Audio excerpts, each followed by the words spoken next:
c'est Minokali, j'espère que vous allez bien. Aujourd'hui, je vous parle d'une romance de l'Avent. Je pense que vous en avez entendu parler.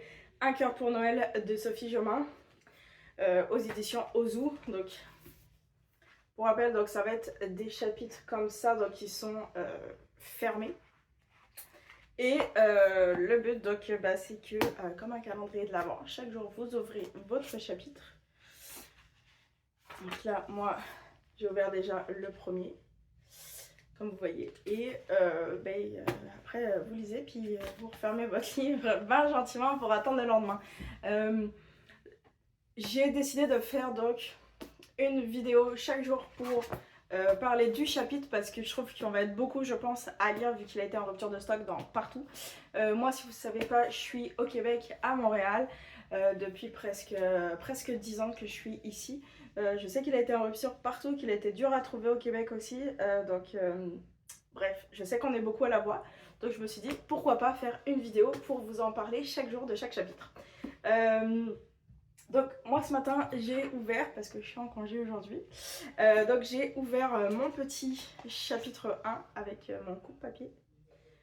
Je trouve ça un peu difficile à ouvrir parfois, j'ai un peu abîmé les pages et c'est mon premier, peut-être que je vais m'améliorer, mais c'est un peu comme ça me fait chier. Ça me fait toujours chier d'abîmer les livres, mais bon. Donc, qu'est-ce qui se passe dans ce chapitre-là? En fait, alerte spoiler du coup, parce qu'on va parler des chapitres ensemble. Dans ce chapitre-là, il se passe pas grand-chose, c'est ça qui va être frustrant, je pense, c'est de devoir s'arrêter alors qu'on est comme, l'histoire commence, j'ai envie de continuer à lire. Mais donc, dans le premier chapitre, on découvre donc le personnage principal, Avril, donc qui a 18 ans et qui s'est fait opérer il y a un peu plus d'un an du cœur parce qu'elle a une malformation au cœur, puis elle a eu une opération, donc on comprend qu'elle a elle doit faire attention à beaucoup de choses, elle peut pas trop sortir, donc elle sort pas beaucoup, faut qu'elle fasse très attention à pas tomber malade, pas faire de sport, pas faire d'activité qui lui demanderait qui serait trop fort pour son cœur. Et on découvre donc qu'elle va en vacances de Noël dans les Alpes, dans la ville de Morzine. C'est quoi la ville? Morzine. La ville de Morzine, je connais pas du tout. Donc elle se retrouve à aller là-bas chez son père, donc on apprend que ses parents sont divorcés aussi, parce qu'ils avaient un point de vue différent sur comment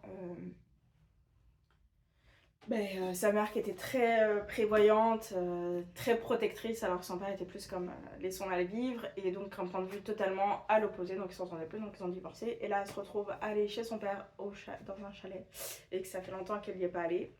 Et du coup, voilà, en gros, elle arrive là-bas, puis c'est tout ce qu'on a. On a envie d'en savoir plus. On apprend qu'elle a une meilleure amie qui va peut-être venir aussi, qui va arriver plus tard, on pense, dans le livre, d'après ce que j'ai compris. Donc, en tout cas, c'est ça pour aujourd'hui. N'hésitez pas à me dire ce que vous en avez pensé. Est-ce que vous l'avez aussi, cette romance de Noël, vous l'avez réussi à la trouver? Et est-ce que vous arrivez à tenir un chapitre par jour? Parce que je pense que c'est ça qui va être difficile. Et de lire aussi plusieurs livres en même temps, 2 livres en même temps, je fais ça jamais en fait. Je lis toujours un livre, je finis, je lis un autre livre, donc première fois, donc on verra bien ce que ça fait. Voilà, c'était Minokali, bye!